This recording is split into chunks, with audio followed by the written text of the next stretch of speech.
Welcome back to Mike's Man Cave and welcome back to another van life / off-grid camper video. You have probably already seen the title and this is what you're here for, I'm guessing. Today I'm going to show you everything that I bought and also how much it cost to make my four-wheel drive van fully off-grid. Down the line I will also be doing separate unboxing videos for each and every one of those items that I'm showing you today. Now if you find those sort of videos boring, just skip them and don't watch them.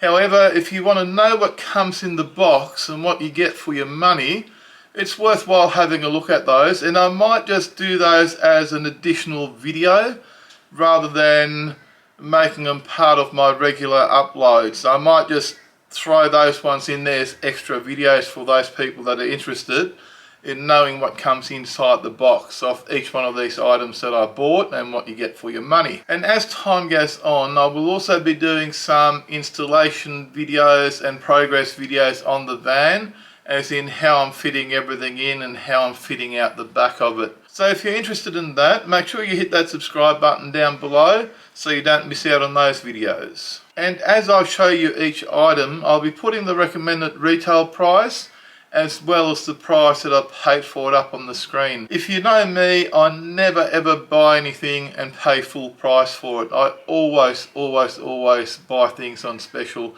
especially stuff like this where there's huge discounts to be had if you're patient. So let's have a look at everything I bought for the 12-volt system for my camper van. The first thing I'm going to show you, and these things in no particular order, is a Rich Rider 1500 watt inverter. Now this is a pure sine wave inverter, and this will allow you to run laptops and sensitive equipment without damaging it. And this is very important for me because when I do go off-grid camping, I still want to be able to run my sensitive equipment, charge up my drones and all that sort of stuff to create content for this channel. The next thing that I bought was a 200 watt solar blanket. Now I did have a Ridge Rider solar blanket which I returned back to the shop for full refund, and I had no problems getting my money back on that.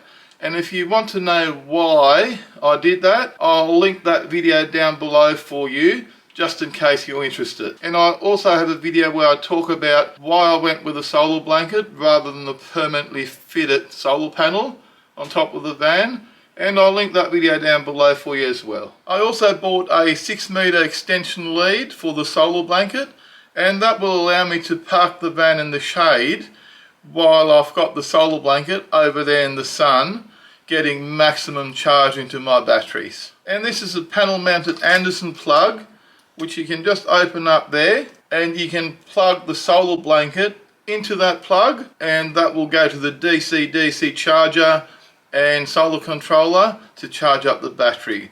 So it's going to be quite convenient. So I'm going to have this fitted inside my van. I'll throw the solar blanket out, I'll flip that up, plug in the cable, and off it goes. It'll start charging my battery. Once I'm done charging my battery with my solar blanket, I can simply unplug it, close the lid, and I'm done. So that's going to be nice, neat, and very convenient. I've also bought a second one of these which will be a power outlet from the battery, so I can plug accessories like fridges or anything else I like into one of these Anderson plugs, and that particular one is the exact same as that one, and I will be labeling these as in solar input and power output. I've bought a 25 amp wiring kit that will connect to my main battery and run from the main battery to the DC charger, and from the DC charger it'll run to my lithium battery. So this is what's going to connect my auxiliary battery to the main battery and to the van's charging system. And the charge will be controlled by the DC to DC charger, which I've got here. It's a 25 amp DC to DC charger. Now you can get a 40 amp one. I've got no need for the 40 amp one. The 25 amp will be plenty. And this DC to DC charger is also the solar controller. So the panel mounted Anderson plug that I showed you before will go straight to this charger, and when I plug the solar blanket into it, this thing will recognize it and start charging the battery. When I unplug it, it will isolate the battery. When I start driving, this will start charging the battery off the alternator of the car as I'm driving. This is basically the heart of your battery management system and your charging system for your batteries. I've also bought a battery monitor. What this thing does, it shows you exactly what's happening to your battery.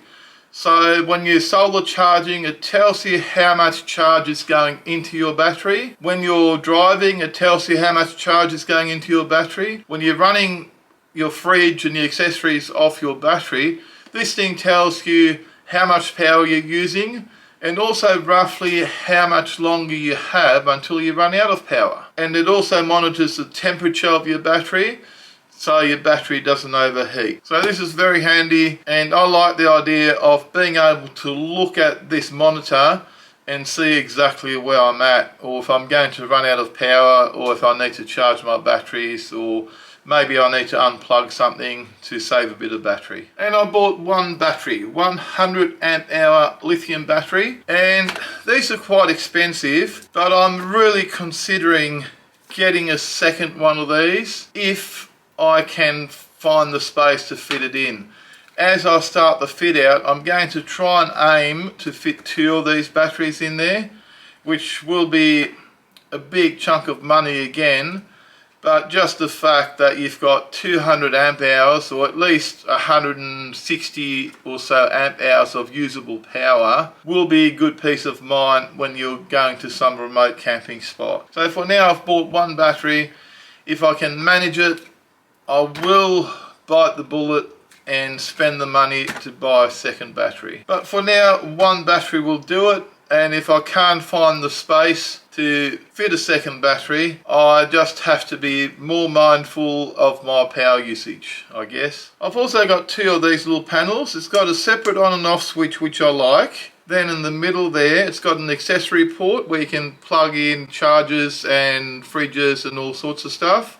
Basically a cigarette lighter port. And then on this side here, it's got a USB-A and a USB-C charging port. So I've got 2 of these, and one is going on either side of the van in the side panels near the back. So this will allow me to charge my phone, charge my drones, my cameras, anything else, even run the laptop just off this little panel. And I'll have 2 of those, and I'll be able to turn it off. So the panel will be turned off, and I will just turn it on when I use it. I like the idea of being able to turn stuff off so that there's no power going to it anymore. And here's one that I've already installed.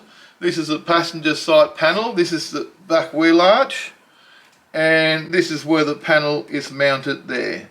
So it's really quite a neat little setup, and it will have the exact same thing on the opposite side of the van. So I'll have 2 of these. And the good thing about these is these are all fused. They've all got their own fuses. So each one of these panels has a fuse just before the panel, and there will also be a fuse at the battery.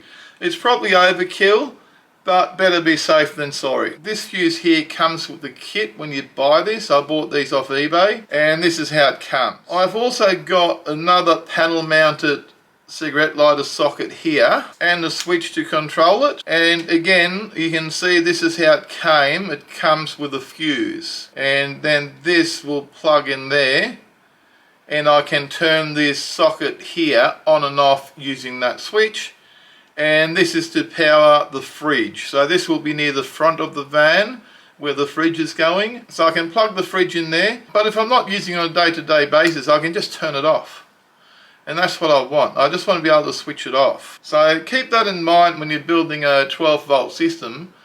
You want to be able to switch things on and off. You don't want all the system powered up all the time. I'll switch this off and the fridge is off. If I want to use the fridge, I'll just flick it back on. Same with this panel. There's no need for any of these to be live 24/7. They just need to be live when I want to use them. And the other thing I don't have here yet that I've already bought is a fuse panel that's going near the battery, where the power from the battery is going into a fuse panel, and then all these things will be powered from the fuse panel. I'm actually too scared to add up how much all that cost me. I will put the price up here just to give you an idea. Now mind you, this is using a lithium battery and all the gear that I've told you, including a solar charger and a DC to DC charger and 100 amp hour lithium batteries. Now the lithium battery alone would have cost you $1,000 not too long ago. So the prices have come down quite a bit. And like I said, this price here might still go up a bit if I decide or if I can fit a second battery. But keep in mind, this is a fully off-grid system. I can go on the bush and I can stay there indefinitely and I've got power to run everything I need. I'll be able to run my drones, run my camera, run my laptop, all my lights. I'll have a fridge and a freezer in the van that I'll be running. So I'll have a lot of comforts there while I'm camping out in remote areas. I've camped without any of that stuff most of my life, but a lot of times you sit there and you go, all your ice is melted. You go, geez, I wish I had a fridge, etc, etc. I'm actually keeping an eye out for a great deal on the fridge freezer because I don't like the prices of them. And I'm pretty much starting to run out of money. All I've done lately is work, and I've actually taken on extra jobs to pay for a lot of this stuff. None of this stuff has come out of the household budget. It's all come out of me doing extra jobs and extra work to pay for all that. So currently I'm still saving up for fridge freezer. I've got to buy some timber to fit out the back of the van, and I've decided I'm going to get some drawers for the back of the van. That's going to be the base for the bed. So there's going to be some drawers, and then I'm going to build something on top and get a mattress so you can comfortably sleep in the back. Now if you've got any questions about anything you saw today, do me a favour, leave your question down below and I'll try and answer it to the best of my ability. If you found this video helpful, interesting or useful, do me a favour and give me a big thumbs up, and don't forget to smash the subscribe button for more videos from Mike's Man Cave. Thanks for watching and bye for now.